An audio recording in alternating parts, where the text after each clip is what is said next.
Hello everyone, welcome to the Layman Way, and this video is a part of my playlist on Indian polity where we are discussing Indian Constitution at work. And guys, if you want to view the full course, you can always go on the I button in the top right corner and view our full playlist. Alright guys, these courses are all free for you, so don't forget to smash the like button, subscribe and also turn on the notifications. And if you are following this course, do not forget to leave a comment down below about your progress in the course guys, so that we can motivate one another. And let's get started. So guys, welcome to the course. और चलिए आगे बढ़ते हैं अपने lecture के साथ। Last lecture में हमने ऑब्जेक्टिव रिजोल्यूशंस को डिस्कस किया था, है ना। और इस लेक्चर में हम क्या करते हैं, एक बार थोड़ा रिवाइज कर लेते हैं फिर से, क्योंकि इंपॉर्टेंट चीज़ है ना। तो बार बार आप रिवाइज करोगे तो ज़्यादा बेटर है ना। तो जल्दी से पॉइंट्स रिवाइज कर लेते हैं, ज़्यादा टाइम नहीं लेंगे इसमें। तो क्या बोला था ऑब्जेक्टिव रिजोल्यूशन जो नेहरू जी के थे, है ना, क्या बोला था उसमें कि India is an independent sovereign Republic, ये एक पॉइंट था, है ना, कि सोवरेनिटी होगी। दूसरा कि सारे पावर्स और अथॉरिटी जो हैं वो लोगों से फ्लो होंगे, है ना। अथॉरिटी कॉन्स्टिट्यूशन की किसके पास है? लोगों के पास। जो पावर्स है कॉन्स्टिट्यूशन की वो किससे आती हैं? पीपल डिसाइड, राइट, पीपल से आती हैं पावर, है ना। तो एक ये पॉइंट हो गया था। दूसरा कि all people of India shall be guaranteed to secure social economic political justice. जो प्रीएम्बल में हमारे पॉइंट्स हैं वही आधे ऑब्जेक्टिव रेजोल्यूशंस में भी थे हमारे, कि social economic and political justice ensure करेंगे, है ना, जस्टिस को इंश्योर करेंगे, स्टेटस की इक्वालिटी ऑफ स्टेटस होगा, फ्रीडम ऑफ स्पीच होगा, है ना, freedom of speech, belief, faith, worship, ये सब होगा, है ना। और क्या बोलते हैं, माइनॉरिटीज़ को प्रोटेक्ट करेंगे हम सारे, जो जितनी भी माइनॉरिटीज़ और बैकवर्ड क्लासेस हैं और जो ट्राइबल एरियाज़ हैं उनको हम उनके लिए सेफ गार्ड्स लाएंगे, है ना। और अनटचेबिलिटी को हटाएंगे, ये सब था उसमें, है ना। और ये भी था कि promotion of world peace and welfare of Mankind, है ना, प्रमोशन करेंगे वर्ल्ड पीस को इंश्योर करेंगे हम, है ना। ये सब था ऑब्जेक्टिव रिजोल्यूशन में। तो ये सारे पॉइंट्स आपको ना याद रखने हैं, मेन पॉइंट्स हैं। तो ज़्यादा डीप में नहीं पढ़ना, बट हाँ मेन पॉइंट्स आपको याद होने चाहिए कि क्या क्या था और क्या क्या चेंज आया प्रीएम्बल में। क्योंकि देखो अब इसमें इंडिपेंडेंट सोवरेन रिपब्लिक था ऑब्जेक्टिव रिजोल्यूशन में, बट हमारे प्रीएम्बल में क्या पॉइंट लिया गया? हमारे प्रीएम्बल में बोला गया कि socialist sovereign sovereign socialist democratic Republic, है ना। तो सोशलिस्ट नया वर्ड ऐड हुआ, है ना। तो ये कब ऐड हुआ था? आपको ये याद रखना है कि कब ऐड हुआ। ये 42nd अमेंडमेंट में हुआ था कि 44th में हुआ था ना। ये सब आपको याद रखना है कि 42nd में हुआ था। सोशलिस्ट और इंटीग्रिटी और ये सब वर्ड ऐड किए गए थे ना। तो ये सब आपको याद रखना है, ठीक है। अभी हम आगने वाला जो कोर्स है, आगे जो पॉलिटी का लक्ष्मीकांत वाला कोर्स है, उसमें हम पूरा डिटेल में सब चीज़ डिस्कस करेंगे, एक एक पॉइंट के अंदर ड्रिल डाउन करेंगे। बट अभी ये बेसिक सा कोर्स है, तो इसमें बेसिक सा ही डिस्कशन करते हैं ना, ज़्यादा ड्रिल डाउन नहीं करते हैं। आपको बेसिक अंडरस्टैंडिंग होना चाहिए कि ऑब्जेक्टिव रिजोल्यूशंस क्या थे, है ना, और उसका क्या इफेक्ट था, है ना। तो चलिए आगे बढ़ते हैं। अब प्रोसीजर देख लेते हैं कि कैसे बनी हमारा कॉन्स्टिट्यूशन, बना कैसे। तो सबसे पहले तो कॉन्स्टिट्यूएंट असेंबली सेटअप हुई थी, है ना, अंडर कैबिनेट मिशन प्लान। उसमें 8 मेजर कमेटीज़ थी, ठीक है, जिनके मेजर लीडर्स कौन कौन थे? अपने अंबेडकर जी थे, है ना, राजेंद्र प्रसाद जी थे, और आपके मौलाना आज़ाद थे, है ना। तो और सरदार पटेल थे। तो ये लोग सब इंपॉर्टेंट लीडर्स थे इसमें, है ना, जिन्होंने कमेटी को चेयर किया था। और हर committee usually draft provisions provide करती थी। उसके बाद पूरा डिबेट होता था, जैसे हमने देखा कि पूरा एक एक क्लॉज पे डिबेट होता था। और उसके बाद फिर जब क्लॉज एक्सेप्ट हो जाता था सारे मेंबर्स के साथ, और फिर तब क्या होता था, तो उसको कॉन्स्टिट्यूशन में इंक्लूड किया जाता था। तो ये पूरे प्रोसेस में असेंबली को कितना टाइम लगा? 166 डेज। ये याद नहीं रखना है। शायद पिछले लेक्चर में मैंने 144 बोल दिया था गलती से, है ना, तो वो गलत है। 166 डेज लगे थे उनको, ये एनसीईआरटी में लिखा हुआ है। तो असेंबली बेसिकली 166 डेज मिली थी, spread over the 2 years and 11 months. तो इतना एक्सटेंसिव डिस्कशन हुआ था, है ना, कॉन्स्टिट्यूशन को बनाने में। इतना टाइम किसी भी वर्ड के कॉन्स्टिट्यूशन को नहीं लगा था बनाने में, क्योंकि हमको इसलिए लगा क्योंकि डाइवर्सिटी इतनी ज़्यादा है ना। तो हर एक क्लॉज पे एक्सटेंसिव डिस्कशन हुआ था, तब जाके वो कॉन्स्टिट्यूशन में इंक्लूड हुआ था, ठीक है। ये हो गया। फिर इंस्टीट्यूशनल अरेंजमेंट्स पे डिस्कशन हुआ कि भाई जो मैंने देखा था कि एग्जीक्यूटिव, जुडिशरी और लेजिस्लेचर जो है ना, उसके बीच में बैलेंस ऑफ पावर कैसे डिवाइड करनी है तीनों के बीच में, है ना। चेक्स एंड बैलेंसेस रखने हैं। पार्लियामेंट्री फॉर्म ऑफ गवर्नमेंट होगा, है ना, जिसमें रिस्पॉन्सिबिलिटी इंश्योर होगी कि भाई executive should be responsible to the legislature, है ना। और फिर पावर्स को कैसे डिवाइड करेंगे। तो ये सब चीज़ें इंस्टीट्यूशनल अरेंजमेंट्स में आ गई थी, ठीक है।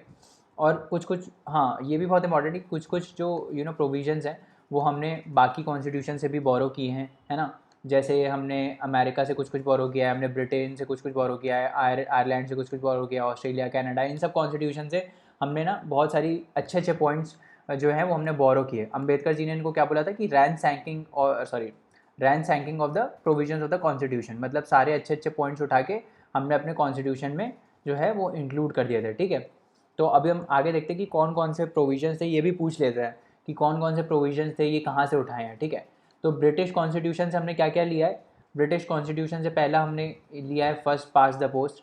फर्स्ट पास द पोस्ट क्या होता है, जैसे लोकसभा के इलेक्शन होते हैं ना, तो लोकसभा के इलेक्शन में क्या होता है, बंदे खड़े होते हैं ना, कैंडिडेट्स खड़े होते हैं, जिसको सबसे ज़्यादा वोट मिलता है वो जीत जाता है ना, तो उसी को बोलते हैं फर्स्ट पास द पोस्ट। कौन सबसे पहले लाइन क्रॉस कर गया, किसको सबसे ज़्यादा वोट मिल गए, ठीक है, तो वो होता है फर्स्ट पास द पोस्ट, है ना। तो जिसको सबसे ज़्यादा वोट मिल गए वो जीत जाता है ना लोकसभा के इलेक्शन में। तो ये जो प्रोसीजर है इलेक्शन का, वो हमने कहाँ से बोरो किया है, ब्रिटिश कॉन्स्टिट्यूशन से बोरो किया है, ठीक है। और क्या बोरो किया है, पार्लियामेंट्री फॉर्म ऑफ गवर्नमेंट, जो हमारा बेस है गवर्नेंस का, वो पार्लियामेंट्री फॉर्म ऑफ गवर्नमेंट वो हमने ब्रिटिश से ही बोरो किया है। क्यों बोरो किया है, क्योंकि भाई जब कॉन्स्टिट्यूशन बन रहा था तो लोगों को लगा, जो कॉन्स्टिट्यूशन मेकर्स हैं उनको लगा कि यार देखो, अब इतने साल से तो हम ब्रिटिश का जो पार्लियामेंट्री फॉर्म ऑफ गवर्नमेंट है, ब्रिटिश ही हमको रूल कर रहा था ना, तो वो पार्लियामेंट्री फॉर्म ऑफ गवर्नमेंट का सिस्टम ही लेके तो रूल कर रहा था, है ना। तो लोगों ने बोला कि यार हम इससे वेल वर्स्ड है, मतलब हमको पता है कि ये काम कैसे करता है ना। और इसमें पार्लियामेंट्री फॉर्म ऑफ गवर्नमेंट में सबसे अच्छी बात यह है कि रिस्पॉन्सिबिलिटी इंश्योर होती है ना, executive is responsible to the legislature. और सेकेंड ऑफ ऑल उसमें एक चीज़ और अच्छी है कि कोई सिंगल पर्सन के पास पावर नहीं जा रही है ना, पावर डिवाइडेड है, सेंटर स्टेट और एग्जीक्यूटिव लेजिस्लेचर जुडिशरी में पावर डिवाइडेड है, और सेंटर और स्टेट के बीच में भी पावर डिवाइडेड है ना। तो कोई मोनोपोली नहीं होगी पावर की, है ना। तो कॉन्स्टिट्यूशन मेकर्स ने सोचा कि अच्छा है, हम फैमिलियर भी है, और अभी कोई नया ऑलरेडी उस टाइम जब पार्टीशन हो रहा था तो ऑलरेडी उस टाइम कितना केओस था, है ना, कोई पाकिस्तान में जा रहा है, कोई इंडिया में जा रहा है, तो इतने केओस के बीच में उन्होंने सोचा कि यार जो चल रहा है उसको चलने दो, है ना। प्रेसिडेंशियल फॉर्म करने में हमको ही ड्रॉबैक है, क्योंकि उसमें फिर किसी एक के पास मोनोपोली हो जाएगी, फिर वो पता नहीं कैसे कंट्रोल करता है। तो मतलब वो अभी सिचुएशन ऐसी है कि हम पार्लियामेंट्री फॉर्म ऑफ गवर्नमेंट के साथ ही चलेंगे, है ना। तो वो उन्होंने डायरेक्टली कहाँ से बोरो कर लिया, ब्रिटिश से, ठीक है। पार्लियामेंट्री फॉर्म ऑफ गवर्नमेंट बोरो कर लिया, फर्स्ट पास द पोस्ट हो गया, ठीक है। उसके बाद रूल ऑफ लॉ का कंसेप्ट, रूल ऑफ लॉ का तो हमको पता है कहाँ से आया था, ब्रिटिश के कॉन्स्टिट्यूशन से आया था। किसने दिया था ये rule of law, A V Dicey ने दिया था, है ना। एवी डाइसी का है ये कंसेप्ट कि भाई जो लॉ के सामने सब बराबर है ना, चाहे वो रिच हो चाहे पुअर हो, लॉ के सामने सब बराबर है, कोई बड़ा और छोटा नहीं है ना। और पब्लिक पोस्ट जो है, जितनी भी पब्लिक पोस्ट हैं वो सबके लिए ओपन है, पब्लिक के लिए ओपन है। ऐसा नहीं है कि भाई कोई डिस्क्रिमिनेशन हो रहा है उस चीज़ में, है ना। ऐसा नहीं है किसी को आप प्रिवेंट कर रहे हो, किसी को भी आप प्रिवेंट नहीं कर सकते कोई भी पब्लिक पोस्ट के लिए, है ना। सोवरेनिटी इंश्योर करनी है, जबकि है ना। तो ये एक कुछ कुछ पॉइंट्स थे उसमें, ठीक है। रूल ऑफ लॉ वाला हो गया, पार्लियामेंट्री फॉर्म ऑफ गवर्नमेंट हो गया, फर्स्ट पास द पोस्ट हो गया, फिर स्पीकर का इंस्टीट्यूशन और उसका रोल भी हमने ब्रिटिश कॉन्स्टिट्यूशन से ही बोरो किया है। लॉ मेकिंग प्रोसीजर, जो हमारे लेजिस्लेचर का लॉ बनता है, जो पास होता है, जैसे पहले लॉ बना, फिर दोनों हाउस में वोटिंग होती है, फिर दोनों हाउस में मेजोरिटी से पास होता है, फिर प्रेसिडेंट साइन करता है और फिर वो जाके बिल बनता है ना। तो ये जो है जो प्रोसीजर है ये लॉ मेकिंग का, ये कहाँ से हमने बोरो किया है, ब्रिटिश कॉन्स्टिट्यूशन से हमने बोरो किया है, ठीक है। तो ये एक कंसेप्ट हो गया। उसके बाद हमने आयरिश कॉन्स्टिट्यूशन, आयरलैंड के कॉन्स्टिट्यूशन से क्या बोरो किया है, सॉरी, आइलैंड के कॉन्स्टिट्यूशन से हमने क्या बोरो किया, DPSPs। तो हमारे जितने भी directive principles of state policy हैं, है ना, आर्टिकल 36 से लेकर, है ना, 36 से लेकर 51 तक जितने भी हैं ये सारे हमने कहाँ से बोरो किए हैं, ये हमने आयरिश कॉन्स्टिट्यूशन से बोरो किए हैं, ठीक है। तो DPSPs हमने आयरिश कॉन्स्टिट्यूशन से बोरो कर लिए। फ्रेंच कॉन्स्टिट्यूशन तो आपको पता ही है, फ्रेंच रिवॉल्यूशन के जो कंसेप्ट हैं, लिबर्टी, इक्वालिटी एंड फ्रैटर्निटी, ये सब कहाँ से आया है, ये सब फ्रेंच कॉन्स्टिट्यूशन से आया है, ठीक है। फिर कनाडा के कॉन्स्टिट्यूशन से हमने क्या बोरो किया है, कनाडा के कॉन्स्टिट्यूशन से हमने quasi federal form of government borrow किया है। क्वाजी फेडरल मतलब, देखो फेडरल क्या होता है कि पावर डिस्ट्रीब्यूटेड है सेंटर और स्टेट के बीच में, और वो जो जो पावर का डिस्ट्रीब्यूशन है वो बहुत ही रिजिड है, ठीक है। That is called presidential form of government, that is called federal form of government, ठीक है।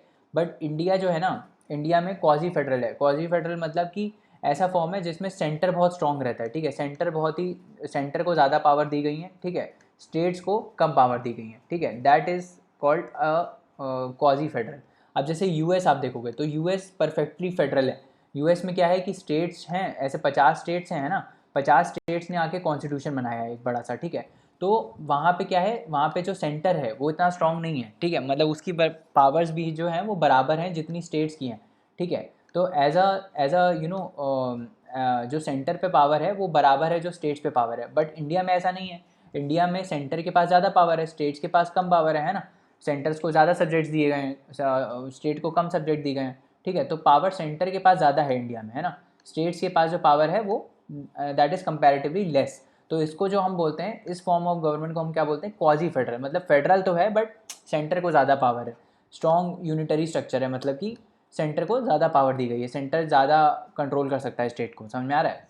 तो ये जो फॉर्म ऑफ गवर्नमेंट है इसको हमने क्या बोला, क्वाजी फेडरल गवर्नमेंट। अब ये कनाडा में भी सेम चीज़ चलती है, ठीक है।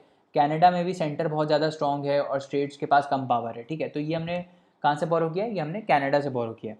उसके बाद रेजिडुअल पावर्स का कंसेप्ट भी हमने कनाडा से बोरो किया है। यहाँ पे इंडिया में रेजिडुअल पावर्स किसके पास जाती हैं, सेंटर के पास जाती हैं ना। जितनी भी रेजिडुअल पावर्स हैं जो सेंटर के पास भी नहीं रहती हैं और स्टेट के पास भी नहीं रहती हैं और कॉन्करेंट लिस्ट में भी नहीं आती हैं ना, वो किसके पास जाती हैं, वो यूनियन के पास चली जाती है, पार्लियामेंट के पास, सेंटर के पास चली जाती है, ठीक है। अब पहले ये गवर्नमेंट ऑफ इंडिया एक्ट जो 1935 था, उसमें ये जो पावर्स थी वो गवर्नर जनरल के पास हुआ करती थी, है ना। वो गवर्नर जनरल के पास हुआ करती थी। जब इंडिया आज़ाद हुआ तो ये किसको दे दी गई, ये सेंटर को दे दी गई, ठीक है। तो ये भी हमने कहाँ से बोरो किया, कनाडा के कॉन्स्टिट्यूशन से। अब देख लेते हैं यूएस के कॉन्स्टिट्यूशन हमने क्या क्या बोरो किया है। इससे एक तो हमने प्रियम्बल का कंसेप्ट बोरो किया है, हमने इसमें लिखा नहीं है, हमने प्रियम्बल कंसेप्ट वहाँ से यूएस से बोरो किया है, क्योंकि सबसे पहला जो कॉन्स्टिट्यूशन था मतलब प्रियम्बल था वो यूएस ने ही बनाया था, है ना। तो वहाँ से हमने बोरो कर लिया डायरेक्ट। फिर फंडामेंटल राइट्स हमने वहाँ से बोरो किए हैं। जुडिशल रिव्यू का जो जुडिशल रिव्यू का कंसेप्ट है कि हर लॉ को कोई भी लॉ को जुडिशरी रिव्यू कर सकता है ना, वो हमने यहीं से लिया है। इंडिपेंडेंस ऑफ जुडिशरी के जो कंसेप्ट हैं वो भी हमने यहाँ से लिया है कि भाई जो जुडिशरी है दैट शुड बी इंडिपेंडेंट, उसका लेजिस्लेचर या एग्जीक्यूटिव का उसमें कोई भी रोल नहीं होना चाहिए, ठीक है। तभी इंडिपेंडेंस इंश्योर होता है ना। तो इंडिपेंडेंस ऑफ जुडिशरी हमने वहाँ से लिया है। तो क्या क्या लिया, फंडामेंटल राइट्स, जुडिशियल रिव्यू का पावर और इंडिपेंडेंस ऑफ जुडिशरी। ये सब हमने कहाँ से लिया है, ये सब हमने यूएसए से लिया है, ठीक है। तो ये सब आपको याद रखना है कि ब्रिटिश से हमने क्या क्या लिया है, आयरलैंड से हमने क्या क्या लिया है, फ्रेंच से क्या क्या लिया है, और भी हैं जो हम एक्सटेंसिव कोर्स में, कॉम्प्रिहेंसिव कोर्स जो होगा पॉलिटी का उसमें डिस्कस करेंगे। बट अभी बेसिक में आप ये समझ लो कि इतना इतना हमने बोरो किया है, ठीक है। आगे बढ़ते हैं। तो अब जो कॉन्स्टिट्यूशन है वो बना कैसे, ठीक है। तो जैसे कि मैंने बताया कि कॉन्स्टिट्यूएंट असेंबली बनी थी under the cabinet mission plan, है ना। तो कैबिनेट मिशन प्लान के अंडर जो कॉन्स्टिट्यूएंट असेंबली बनी थी उसी ने कॉन्स्टिट्यूशन बनाया है ना। तो क्या क्या था उसमें, क्या क्या हुआ, इंपॉर्टेंट पॉइंट्स क्या थे। सबसे पहले हम ये डिस्कस कर लेते हैं कि कैबिनेट मिशन प्लान जो था हमारा 1946 का, जो आप हिस्ट्री में पढ़ते हो, उसके इंपॉर्टेंट पॉइंट्स क्या थे। ऑल्दो आप हिस्ट्री में पढ़ते हो बट यहाँ पे भी थोड़ा रिवीजन हो जाएगा, ठीक है। तो उस समय हमने क्या किया कि जो प्रोविंस थे और प्रिंसली स्टेट्स थे और बाकी जो ग्रुप्स ऑफ स्टेट्स थे, ठीक है, उनको हमने सीट्स अलोकेट करी, है ना, उनकी पॉपुलेशन के हिसाब से। तो पॉपुलेशन के बेसिस पे सबसे पहले तो सीट अलोकेशन हुआ। तो इसमें चीफ कमिश्नर प्रोविंस को शायद 4 सीट मिली थी, है ना। नॉर्मल प्रोविंसेस जो हैं, जो स्टेट्स हैं उनको, सॉरी प्रोविंसेस जो हैं उनको 292 सीट्स मिली, प्रिंसली स्टेट्स को 93 सीट्स मिली। अब आपको ये याद नहीं करना है कि कितनी कितनी सीट्स थी, बस आप ये याद रखो कि प्रोविंस और जो चीफ कमिश्नर प्रोविंसेस थे, प्रिंसली स्टेट्स थे और जो बाकी ग्रुप ऑफ स्टेट्स थे, उनके बीच में क्या हुआ, जो सीट एलोकेशन हुआ on the basis of population, कितनी किसकी ज़्यादा पॉपुलेशन है उसको उतना ज़्यादा सीट मिला। जैसे राज्यसभा में होता है ना, जो ज़्यादा, जिस स्टेट का ज़्यादा पॉपुलेशन रहता है उसको ज़्यादा सीट मिलता है ना, वैसे ही उसी टाइप का वहाँ उस पहले हुआ था, है ना। उसके बाद 3 कैटेगरी में सीट्स डिवाइड करी गई, मुस्लिम, सिख्स और जनरल पॉपुलेशन। तो ये रिलीजन के बेसिस पे फिर से इन्होंने सीट का डिस्ट्रीब्यूशन किया कि मुस्लिम्स का कुछ कुछ परसेंटेज अलोकेट किया, सिक्स का एलोकेट किया और जनरल पॉपुलेशन का किया, ठीक है। तो ये हुआ। उसके बाद members of each community in the provisional legislative assembly elected their own representatives by the method of proportional representation with single transferable vote. तो जैसे अभी राज्यसभा में वोटिंग होती है ना, राज्यसभा में वोटिंग कैसे होती है, ऐसी इसी मेथड से होती है, proportional representation with single transferable vote. आप प्रपोर्शन में वोट करते हो, आप प्रायोरिटी रखते हो कि ये मेरा, ये पहली प्रायोरिटी पे है, ये दूसरी प्रायोरिटी पे है, ये तीसरी प्रायोरिटी पे है, फिर जो सबसे पहली प्रायोरिटी वाला होता है उसको वो जीत जाता है ना। और प्रोपोर्शनल रिप्रेजेंटेशन में क्या होता है कि आपको 50% ऑफ वोट चाहिए रहता है जीतने के लिए, है ना। जैसे जैसे कि हमने फर्स्ट पास द पोस्ट में बात किया था कि आपको मेजॉरिटी ऑफ वोट्स चाहिए, ठीक है। अब मेजॉरिटी आपकी चाहे 25% हो चाहे 30% हो, है ना, उससे मतलब नहीं है। First pass the post system जो होता है उसमें बस मेजॉरिटी चाहिए होती है कि मेजॉरिटी ऑफ वोट्स आपको मिलने चाहिए, चाहे वो 25% हो चाहे वो 30% हो। जबकि जो प्रोपोर्शनल रिप्रेजेंटेशन होता है, ये वाला proportional representation by single transferable vote, इसमें आपको एब्सोल्यूट मेजॉरिटी चाहिए होती है। मतलब जितने भी वोट्स हैं उसका 50% आपको मिलना चाहिए, तभी आप इलेक्ट हो गए, है ना। तो इस सिस्टम के थ्रू उन्होंने, जो मेंबर्स हैं लेजिस्लेटिव असेंबली के, उन्होंने अपने रिप्रेजेंटेटिव्स को इलेक्ट किया था, ठीक है। तो एलए के जो रिप्रेजेंटेटिव्स हैं वो इलेक्ट हो गए, ठीक है। इस मेथड से, ये था कैबिनेट मिशन प्लान में। फिर method of selection in case of princely state. अब प्रिंसली स्टेट जो हैं वो उन्होंने बेसिकली नॉमिनेट किया था, उस टाइम ना, तो कुछ कुछ पार्शली इलेक्टेड थे, मतलब कॉन्स्टिट्यूएंट असेंबली भी आप देखोगे ना तो पार्शली इलेक्टेड बॉडी थी और पार्शली नॉमिनेटेड बॉडी थी, ठीक है। तो इसमें भी जो प्रिंसली स्टेट्स थे, ठीक है, वो कंसल्टेशन के थ्रू अपना देख रहे थे कि भाई किसको नॉमिनेट करना है किसको नहीं करना है, इसमें इलेक्शन नहीं किया गया था, ठीक है। तो ये एक पॉइंट हो गया। अब पहली सिटिंग कब हुई? 1946 में पहली बार मिली है ना, 9 दिसंबर 1946 में first time the constituent assembly was met, और उसके बाद 14 अगस्त 1947 तक उन्होंने कॉन्स्टिट्यूशन को बनाया, ठीक है। उसके बाद देखते हैं आगे क्या है। उसके बाद the assembly had 26 members, 26 member थे जिसमें शेड्यूल क्लासेस के भी मेंबर्स थे, ठीक है। कांग्रेस डोमिनेट, आज हाँ ये बहुत इंपॉर्टेंट है और ये क्रिटिसिज्म भी है कॉन्स्टिट्यूएंट असेंबली का कि that it was fully Congress dominated या फिर हिंदू डोमिनेटेड भी बोलते हैं इसको, ठीक है। कांग्रेस डोमिनेटेड बॉडी थी कि मोस्टली जो जितने मेंबर्स थे वो सारे ये जो थे वो कांग्रेस के ही थे, ठीक है। बाकी पार्टीज का रिप्रेजेंटेशन बहुत ही कम था, ठीक है। और तो कितनी सीट्स इन्होंने ये याद करने की ज़रूरत नहीं है, ठीक है, बट ऐसे परसेंटेज वाइज देख लो 82% ऑफ द सीट्स जो थी असेंबली में, ठीक है, वो किसके पास चली गई? वो कांग्रेस के पास थी। तो मेजॉरिटी आप देख रहे हो कि कांग्रेस डोमिनेटेड बॉडी ही है ये, है ना। और उस टाइम तो कांग्रेस ही चलती थी, है ना। अभी आ गई है बीजेपी, बट उस टाइम तो कांग्रेस ही सब चलता था। उस समय एक ही पार्टी थी, ऐसे लगता था सिंगल पार्टी सिस्टम है ना, क्योंकि कांग्रेस ही पूरे डोमिनेशन में थी उस टाइम, है ना। तो ये हो गया। अब एक मैप भी देख लेते हैं कि इंडिया पार्टीशन के पहले कैसा था और पार्टीशन के बाद कैसा था, ठीक है। तो पहले क्या हुआ करते थे? पहले ब्रिटिश इंडिया के अंदर ये जो येलो वाले स्टेट्स देख रहे हो आप, है ना, ये सब ब्रिटिश इंडिया के कंट्रोल में होते थे, जिनको ये लोग प्रोविंसेस बोलते थे ना, वो ये सब है। और जो ये वाले हैं जो ब्लू वाले हैं, दीज आर प्रिंसली स्टेट्स, ये इंडिपेंडेंट गवर्न होते थे, इनका रिलेशन ब्रिटिश से अलग सा था, ठीक है।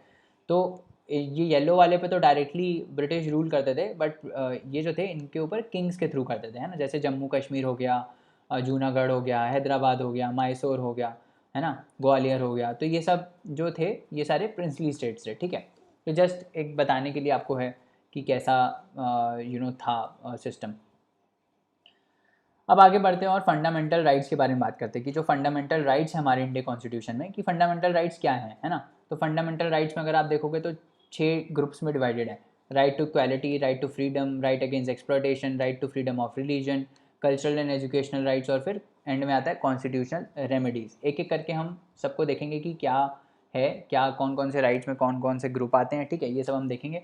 बट सबसे पहले हम देख लेते हैं कि राइट्स इंपॉर्टेंट क्यों है ना, कि राइट्स क्या करते हैं। तो राइट्स बेसिकली क्यों हैं? आपको राइट्स कुछ कॉन्स्टिट्यूशन ने दिए गए हैं ताकि जो स्टेट है वो अपना डिक्टेटरशिप ना आपके पास चला सके। समझ में आ रहा है? मान लो आपका जो कोई राइट है वो वॉयलेट हो रहा है, ठीक है।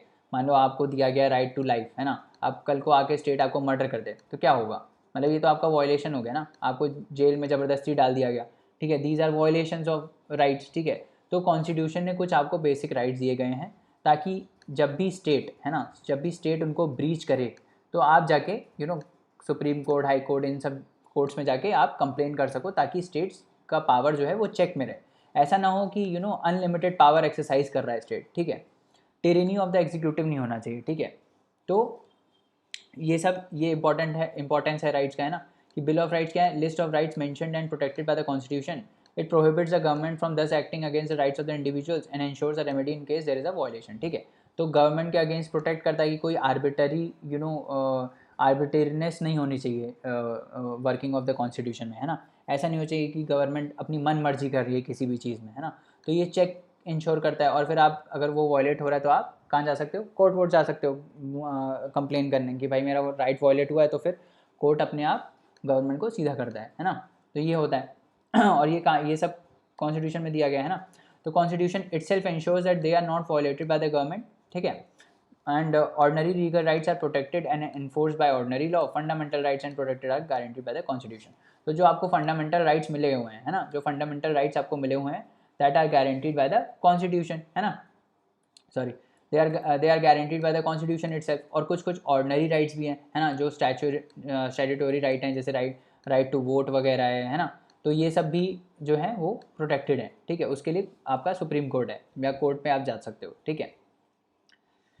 उसके बाद क्या है? ऑर्डनरी राइट्स में be change by legislature by ordinary process of law making, but fundamental rights में बी अमेंडेड अगर देखो, अगर आपको ऑर्डिनरी लॉ को चेंज करना है तो नॉर्मल प्रोसीजर है ना, नॉर्मल ऑर्डिनरी जैसे लॉ बनता है वैसे लॉ